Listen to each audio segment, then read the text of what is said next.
لٹ گئے، مارے گئے، برباد ہو گئے، ہاتھ ہو گیا. لیکن لے ڈاؤن پروسیجر تو پھر فارم 45 کے اوپر بھی تھا نا، باقی چیزوں پہ بھی تھا. وہ چیزیں تو جب نہیں ہوئی تو نہیں ہوئی. کھول دیں 8-10 حلقے، ریکاؤنٹ کروا دیں. بلکہ وہ اس نے تو ایک نئی بحث چھیڑ دی آپ ہی کے جاوید لطیف صاحب نے. جاوید لطیف صاحب نے کہا کہ جی میں نے کہا ان کو کہ میرا ریکاؤنٹ کروا دیں، تو انہوں نے مجھے آگے سے کہا کہ بھئی اگر آپ کا ریکاؤنٹ ہوگا تو پھر انہیں 130 کا بھی ریکاؤنٹ ہمیں کروانا پڑے گا. تو جاوید لطیف صاحب نے وہ الفاظ یوز کیے، دیکھیں جی یہ تو بلیک میل کرتے ہیں. اب اس میں بلیک میلنگ کی کیا بات ہے؟ میرا تو خیال تھا کہ جاوید صاحب کا جواب یہ ہونا چاہیے تھا تو کروا لیں جی، ہمیں کس بات کی فکر ہے، ہم تو جیتے ہوئے. تو اگر 8-10 ہائی پروفائل حلقوں کا کروا دیتے ہیں ریکاؤنٹ، اس کو نہیں اپوز کرتی گورنمنٹ، تو بہتر نہیں ہو جائے گا معاملہ طاہر صاحب؟ دیکھیں ہم ایک تو اٹینشن ڈائیورٹ نہیں ہونے دیں گے، سسٹم کو ڈی سٹیبلائز نہیں ہونے دیں گے. 2013 میں ہم سی پیک لے کے آ رہے تھے، تعمیر و ترقی کا ایک عروج کا دور تھا، اور ہم کوشش کر رہے تھے کہ جو اکانومی کے مسائل ہیں وہ اچھے طریقے سے حل ہوں. چین کے صدر آ رہے تھے اور 4 حلقوں کا بہانہ بنا کے دھرنے دیے گئے، امن خراب کیا گیا، اکانومی کو ڈی سٹیبلائز کرنے کی کوشش کی گئی. نتیجہ یہ نکلا کہ وہ 4 حلقے جب کھلے تو مسلم لیگ نون کے ہی امیدوار وہاں سے کامیاب ہو کے واپس آ گئے. بات یہ ہے کہ قانون کے اندر ایک لیٹ ڈاؤن پروسیجر ہے، الیکشن ٹرائیبیونل بن چکے ہیں، الیکشن پٹیشنز کی جا سکتی ہیں، جس کے پاس کوئی بھی ناقابل تردید ثبوت ہے یا سمجھتے ہیں کہ یہ اوور ویلمنگ ایویڈنس ہے، یو آر موسٹ ویلکم، آپ جائیں الیکشن ٹرائیبیونلز میں. مگر یہ جو پریفرنشل یا اسپیشل ٹریٹمنٹ کا ایک تقاضا ہے کہ نہیں جی ہمارے لیے ایک اسپیشل کمیشن قائم کیا جائے، نہیں جی ایک باقاعدہ 4 حلقے کھولے جائیں، بھئی وائی وائلیٹ دا لا؟ ایک لیٹ ڈاؤن پروسیجر ہے، اس کے تحت آپ جائیں. دیکھیں یہ اجازت نہیں دی جا سکتی کہ جہاں پہ کوئی جیتا ہے وہاں پہ فبیا، جہاں ہارے ہیں وہاں دھاندلی ہوئی. مینڈیٹ دیکھیں سپلٹ آیا ہے، یہ سپلٹ مینڈیٹ کلیئر ہے کس کس کا ہے. خیبر پختونخوا میں تحریک انصاف کو ملا ہے، پنجاب میں ہمیں ملا ہے، سندھ میں پیپلز پارٹی کو ملا ہے، بلوچستان میں سپلٹ تھا مگر پیپلز پارٹی کے وزیر آئے ہیں. اس بات میں کوئی 2 آرگیومنٹس نہیں ہے کہ لیٹ ڈاؤن پروسیجر ہے، لیکن لیٹ ڈاؤن پروسیجر تو پھر فارم 45 کے اوپر بھی تھا نا، باقی چیزوں پہ بھی تھا. وہ چیزیں تو جب نہیں ہوئی تو نہیں ہوئی. میں کچھ اور بات کہہ رہا ہوں، میں کہہ رہا ہوں جس کو ہم to be put it very crudely اور بلنٹلی، کہ میں کہتا ہوں آپ لوگ ایک شٹ اپ کال دے دیں. آپ نے ٹھیک ہے یار 6 ان سے کھلوائیں اپنی مرضی کے جو آپ کو ان کے اوپر شک ہے، یہ 6 آپ کے کھلوا لیں، تاکہ پورے ملک میں جو ایک انتشار پھیلایا ہوا ہے، لیٹس سے ان لوگوں نے پھیلایا کہ جی لٹ گئے، مارے گئے، برباد ہو گئے، ہاتھ ہو گیا، at least this thing will stop. Loan اس پروسیجر میں تو چلیں گے اگلے سال 1.5 سال لگے گا. نہیں اٹ ول ناٹ اسٹاپ. دیکھیں ہم نے اکانومی کو ری اسٹرکچر ری بلڈ کرنا ہے. یہ چاہتی ہیں کہ ہم اسی ڈیبیٹ میں پھنسے رہیں اگلے 2-3 سال، اس میں سے نکلے ہی نہ. یہ حلقہ کھل گیا، اب بیگز آ رہے ہیں، بیگ جا رہے ہیں. ہم چاہتے ہیں کہ آئی ایم ایف کے ساتھ ہمارا معاہدہ جو ہے وہ آگے چلے، ہم اسٹرکچرل ریفارمز لے کے آئیں. ایف بی آر کی ری اسٹرکچرنگ ہے، ٹیکس بیس کو براڈن کرنا ہے، پرائیویٹائزیشن کے معاملات ہیں، گورنمنٹ ایکسپینڈیچر کو کٹ کرنا ہے، اسپیشل فوکس ہے اکانومی کے اوپر. تو ہم دیکھیں جب تک پولیٹیکل سٹیبلٹی نہیں آئے گی، اکنامک سٹیبلٹی کو اچیو کرنا مشکل ہوتا ہے. تو ہم اگر اسی ڈیبیٹ میں پھنسے رہے تو پھر یہ تو سسٹم نہیں چلے گا. تو ہم یہ سمجھتے ہیں کہ جب یہ مینڈیٹ تسلیم ہو گیا، اسمبلیوں میں بیٹھ گئے، حلف لے لیا، سبسیکوینٹ جو انتخابات ہیں ان میں حصہ لیا جا رہا ہے کانسٹیٹیوشنل پوزیشنز کے لیے، تو پھر ان کا ایک پولیٹیکل نیریٹو ضرور ہے دھاندلی کے حوالے سے، اور وہ بالکل اس کو لے کے چل رہے ہیں.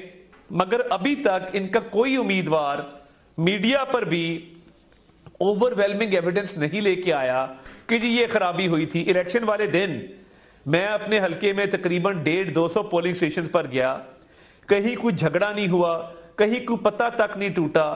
جو 2018 میں ہوا تھا آپ کمپیئر کر لیں، آپ کو نظر آ جائے گا کہ پرامن الیکشن تھا. وہ میں ان سے پوچھ لیتا ہوں، لیکن طاہر صاحب ایک بات بتائیں، ऑनेस्टली दिल पे हाथ रख के, आपका दिल मानता है कि लाहौर में सबसे पॉपुलर आदमी ओन चौधरी है, जिन्होंने इतना वोट लिया जो ना मियां साहब ने लिया, ना किसी और ने लिया, ना आपने लिया, सारी जिंदगी आप भी पंजाब में काम करते रहे। Aun Chaudhry is the highest vote getter in Lahore.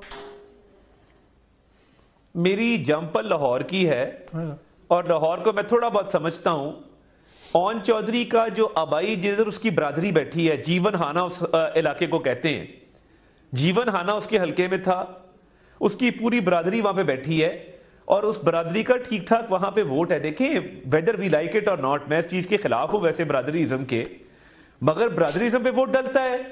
राजा साहब मेरे उस्ताद हैं लॉ कॉलेज के and I have deepest respect for him, मगर देखें वो पॉलिटिकल वर्कर नहीं है। ओन चौधरी का भाई 2018 का इलेक्शन जीता था, ओन चौधरी की एक पॉलिटिकल प्रेजेंस थी। राजा साहब मेरे लिए बहुत काबिल एहतराम हैं, मगर राजा साहब की फील्ड बार पॉलिटिक्स की होगी, वो वकीलों के मामलात की होगी। जनरल इलेक्शन में अगर पॉलिटिकल वर्कर ओन चौधरी के मुकाबले में होता तो आपकी बात को दुरुस्त तस्लीम कर दिया जाता, मगर राजा साहब तो एक बड़े मंजे हुए लॉयर हैं, कॉन्स्टिट्यूशनल एक्सपर्ट हैं, उनको तो नहीं पता कि किस यूनियन काउंसिल में किस वार्ड में कौन सा काउंसलर है जिसके पास जाना है। उनको तो नहीं पता कि ये NA 128 के अंदर मेरे मुल्क का हल्का है कि NA 128 के अंदर किस किस यूनियन काउंसिल में कौन कौन शख्स असर रखता है, कहां पे कौन सी बरादरी बैठी है, कहां पे कौन से लोग बैठे हैं जिनका असर सूख है। सलमान अकरम जरा साहब आदमी था, इसलिए आपकी मैं इन सिंपल वर्ड यस। तार साहब पे ट्रिब्यूनल से ज्यादा बनवा दें, एटलीस्ट स्पीड अप हो जाए मामला। देखें, पहली बात तो ये है कि जो फॉर्म 45 होता है ना, ये प्राइमरी रिस्पॉन्सिबिलिटी हर उम्मीदवार के पोलिंग एजेंट की है कि वो पहले मौके पे एतराज करे। अगर उसको लगता है कि फॉर्म 45 फ्लॉड है तो उसका राइट है कि वो कहे प्रिजाइडिंग ऑफिसर को कि आपने ये फॉर्म 45 ठीक नहीं बनाया, इसकी कंपाइलेशन गलत है, इसमें वोट गलत दर्ज हैं, इसमें डिफरेंस आ रहा है, आप रिकाउंट करें, आप ये फॉर्म 45 ठीक करें। चले वो मान लिया कि पोलिंग एजेंट वहां पे हार गया, उसने बात नहीं मानी, उसने अपनी रिस्पॉन्सिबिलिटी ठीक तरीके से अदा नहीं की, फिर अगली रिस्पॉन्सिबिलिटी आती है उम्मीदवार की कि जब रिजल्ट कंपाइलेशन होती है आरओ के दफ्तर में और फॉर्म 45 हर प्रिजाइडिंग ऑफिसर वहां लेके जाता है।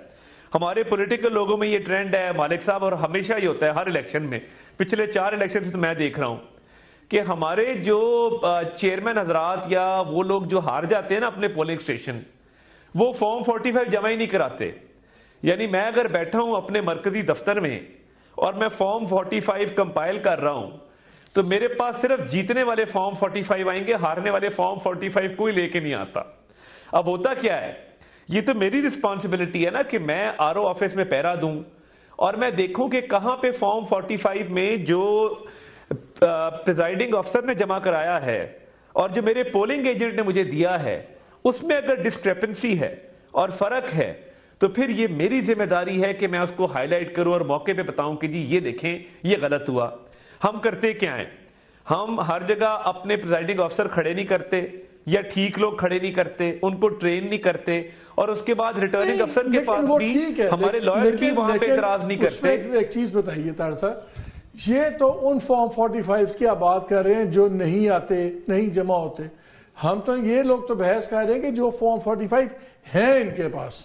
नाज़रीन, आपने वीडियो मुलाज़ा फरमाइए। नाज़रीन, सबसे पहले तो मैं मोहम्मद मालिक साहब की जरूरत को सलाम पेश करता हूँ जिन्होंने हकीकी सवाल इस लोटे के सामने रखे और इसको कहा कि तुम्हारी पार्टी का रहनुमा मियां जुवैद लतीफ़ जो है वो उसने इंकशाफात किया है, उसकी वीडियो मेरे पास मौजूद है। उसने कहा है कि मैंने जब उन 2 बार इन्होंने कहा है, उनका मतलब है उन ताकतवरों से मैंने बात की कि मुझे भी जितवा दिया जाए, मेरे हलके को दोबारा रिकाउंट किया जाए, तो उन्होंने कहा कि अगर तुम्हें जितवाया जाए या तुम्हारे हलके को रिकाउंट करना हो तो फिर हमें हलका NA 130 जो है उसकी भी रिकाउंटिंग करनी होगी। तो जब ये बात आई तो इससे वाजे हो गया, तातर का आगे आपने चेहरा ही देखा है कि चेहरे से साफ नजर आ रहा था कि एक धांधली के जरिए नवाज शरीफ भी जीता और फिर किस तरह 45 जो या 45 फार्म से जो भाग रहा है, जबकि मोहम्मद मालिक साहब ने कहा है कि तहकीकात क्यों नहीं करवाई करवाते हैं। PTI के कह लें कि PTI जो इतना शोर डाल रही है कि हमारे साथ धांधली हुई है, तो आप एक कमेटी क्यों नहीं तश्कील देते? बिल्कुल कतरा रहा था, कह रहा था अब क्या फायदा है, छोड़े, ये मुसलसल होता आ रहा है, जब असम्बली बैठ गई है तो चल गई, अब इनको क्या है।